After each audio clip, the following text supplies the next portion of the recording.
آپ کے پاس خواہشات کتنی لامحدود ہوں، انہیں پورا کرنے کے امکانات سارے محدود ہیں۔ اشتہا یا بھوک جیسے بھی لگے تم نے اسی سے پورا کرنا ہے جو جہاں چیزیں اگتی ہیں۔ آپ یہ کسی کو نہیں کہہ سکتے کہ مجھے بھوک لگی ہے، کہتے کس چیز کی بھوک لگی ہے، کہتے ایک ایسی چیز ہے جو دنیا میں نہیں ہوتی نا، جو یہاں اگے گا اسی کی بھوک لگے گی۔ اب خالق نے یہ کمال یہ فرما دیا کہ جیسے تخلیق فرمائی کائنات کی ویسے ضرورت تمہیں پیدا کی۔ حتیٰ کہ اس کا بڑا نفیس ترین حصہ جو ہے نا، محبت کو دیکھو آپ، کہ جس قسم کا نگاہوں کو مقبول چہرہ چاہیے تھا ویسے تکلیف کرنا ہے۔ ابھی بات سمجھ نہیں آئی، اب نہیں سمجھ۔ کبھی محبت ہو تو پتہ چلتا ہے کہ ایسا بھی تو ممکن ہے نا کہ کوئی گائے خوبصورت لگے، آپ کو شیر خوبصورت لگے، لیکن جو محبت کی خوراک کے لیے جس قسم کا وجود اور چہرہ درکار تھا وہ یہی تھا۔ آپ جو کو ایک نقطہ یاد رکھنے کا، جانور سارے سب کریشن، جانور، پرندے، چرند، فرض کرو انسان بھی، یہ سارے کے سارے اینیمل۔ اب یہ فرض کرنے والی بات ہے کہ اس کائنات میں ساری مخلوقات چل رہی ہے، جس میں چونٹی ہے، بکڑی ہے، جانور ہے، چرند ہے، پرند ہے، انسان بھی چلتے پھرتے ہے، حیوانوں والی حرکتیں کرتا ہے، وہی جانور والی، کبھی درخت کے چڑھ جاتا ہے، کبھی پانی میں ڈوبتا ہے۔ اللہ تعالیٰ نے اپنے راز کو حکم فرمایا کہ یہ ساری شکلیں بنی ہوئی ہیں، ان میں سے کوئی وجود تو پسند کر لے، اور جو وہ راز اللہ کا اس کے بعد گیا کہ ہم نازل ہونا چاہتے ہیں تمہارے وجود میں، انہوں نے کہا نا میں گھوڑا ہوں، مجھے تو معافی دے دو، بوجھ ہے راز کا۔ شیر سے کہا، انہوں نے کہا میں تو ہارتا ہوں، میں نہیں برداشت کر سکتا، میں تو مر جاؤں گا۔ وہ جانتے تھے نا کہ یہ کوئی طاقتور شے ہے، انہوں نے کہا میں تو شیر سے گدڑ مر جاؤں گا، راز دے اللہ کا میرے اندر ہے۔ انہوں نے کہا چلنے دو، میں نے جنگل کا بادشاہ ٹھیک ہوں۔ وہ جو ہے نا اللہ کا راز تلاش کرتے کرتے اس غریب کے پاس پہنچ گیا کہ کوئی مخلوق کی کوئی گنجائش نہیں دے رہا، کیا خیال ہے؟ وہ یہ نہ سمجھ تھا، اس نے کہا اتنی سی بات ہے، چلو پھر قبول کرتا ہوں میں۔ اور پھر وہ امانت قبول کر گیا، اور امانت وہ قبول کر گیا تو اس کو جو ہے یہی درکار ہوا، ورنہ یہ وہ اینیمل کا اینیمل ہے آج بھی۔ اور اس طرح اس نے وہ امانت قبول کر لی، اس کے راز کی، اس کے محبت کی۔ آپ بات سمجھ رہے ہیں؟ اب جب اس کی محبت کرنے والے کبھی اس کی مشتاق محبت ہوں، اگر ہوں تو ان کو اگر لقائے ربی کبھی ہوا تو اسی شکل میں، کیا کہا؟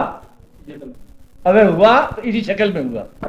تو یہ ہے مطلب یہاں پر کہ وہ اس نے آسن تقویم مطلب بنایا کہ اس شکل کے اندر اس نے اپنا چہرہ، آپ کو بات اس کو وجہ اللہ بنایا۔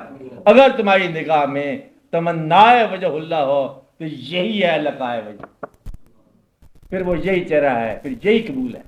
آپ کو بات سمجھ نا؟ پھر اس کے علاوہ اور کوئی چہرے میں اور وہ اللہ کے نور کی جھلک نہیں آتی۔ آپ کو میری بات سمجھ آ رہی ہے؟ تو یہی مطلب بنایا، آپ کی آزادیوں میں یہی مکمل ہے پابندی کہ اللہ تعالیٰ کے قصے بیان کرنے والا بھی یہی چہرہ ہے اور سننے والا بھی یہی ہے، اللہ تعالیٰ کو دیکھنے والا بھی یہی ہے اور اللہ تعالیٰ کو دکھانے والا بھی یہی ہے۔ آپ کو جن لوگوں کو کبھی اللہ کا مطلب دیدار تمنا ہوا وہ اسی وجود کے اندر، اسی پیکر میں، فی انفسکم، ورنہ فی انفسکم اینیمل میں ہوتا کیا رہتا نا، یہی فی انفسکم۔ پھر یہاں کے لوگ جو ہے بعض اوقات گمراہ ہو گئے کہ شاید شعور کا نام ہے اللہ، شاید جو ہے وہ عرفان کا نام ہے اللہ، شاید وہ مطلب آگہی کا نام ہے اللہ۔ نہیں، وہ اللہ ایک ذات ہے نا، الگ چیز ہے۔ یہ آگہی شعبے جو ہے نا یہ تو ویسے ایٹریبیوٹس ہے اضافی، اس لیے مطلب اس وجود کے اندر جو ہے وہ سارا واقعہ ہو گیا۔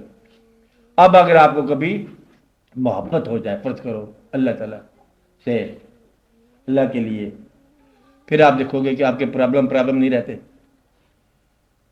نماز میں اگر رجوع ہو جائے تو کہو کہ جی بچے بیمار ہیں تو نماز پڑھی جا رہے ہو، نماز میں لگنا بچہ کا ہوتا ہے پھر نمازی کا۔ اگر آپ اپنے کام میں لگ جاؤ تو پھر پرابلم نہیں رہے گا، تم پرابلم میں لگے ہوئے ہو، اس لیے تم اپنا کام نہیں کر رہے۔ اپنے کام کو تم فرض بنایا ہوا ہے اور زندگی جو فرض تھی اس نے تمہیں شوق بنایا ہوا. دین جو شوق تھا اس کو تم فرض کہہ رہے. میری بات سمجھائی؟ دین کیا تھا؟ یہ تمہارا شوق تھا اور تم نے اس کو فرض کہا کہ مجبوری کے ساتھ کر رہے ہو. اور زندگی فرض تھی، تم نے اس کو شوق کر دیا. آپ زندگی میں بھاگتے ہو شوق کے ساتھ اور جہاں آتے ہو مجبور ہو کے. اس لیے اگر ہم اس کو شوق کر لو اور وہ مجبوری میں رکھ لو تو تمہاری زندگی آسان ہو جائے گی. کہتے ہیں میں یہ اس لیے کر رہا ہوں بچوں کا کام اللہ کا حکم ہے، ورنہ اللہ کا حکم ہے میرے بچے کو نہیں. کسی باپ کی نہیں بھاگو دوڑو تو کیا ہوتا ہے؟ پھر آپ ہمارے خامن نہیں کہ خامن خون کیا اس نے کہا تھا خامن نہیں کہا تھا کوئی خامن نہیں. اینڈ کرو بھاگو نہیں. بات ہے یہ اگر اس کا حکم ہے تو، اور اگر اس کا حکم مقدم ہے تو پھر یہ سارا سیکرٹری ہے. تمہارے یہاں کیا ہوتا ہے؟ ادھر سے اجازت ملے تو پھر اس کے حکم میں جاتے ہو. یہ فرق ہے. اس لیے مجبوریوں کو اکوموڈیٹ کرنا ہی تمہارے دین کی نفی ہے. دین کی راہ میں مجبوری کو نہیں ہوتی، شوق کی راہ میں معذوری نہیں ہوتی. کبھی شوق کی راہ میں ہوتی ہے معذوری. کہتے محبت بڑے سنا ہمارا محبوب لاہور سے گزر رہے تھے اسٹیشن سے، بڑا مطلب موقع تھا جانے کا، کیا بچے بیمار ہو گئے، بچے بیمار ہو، محبوب گزر گئے. تو شوق تمہارا پورا تھا. ہاں یہ غلط. اس لیے تم اپنے اور شوق کی حفاظت کرو. حفاظت کرنے کا طریقہ کیا ہے؟ شوق کے خانقاہ پر مجبوریوں کا قتل عام کرو. قربانیاں میرا مطلب ہے حلال کرو اللہ اکبر کر کے. مجبوریوں کو پیش کرو، پینٹ چڑھا دو. اور جب شوق پہ سرفراز ہو جائے گا آپ کو ویسے شوق جو ہے وہ پل جائے گا، پھر تمہارا دین بھی محفوظ ہے. یہ سارا عارضی واقعہ دنیا کا، یہ سارے ہنگامے ہیں. اس لیے تمہیں کوئی مشکل نہیں ہے، صرف اس کے مشکلات کو ذرا خاموشی سے نکال دو. سمجھ آئی بات تمہیں؟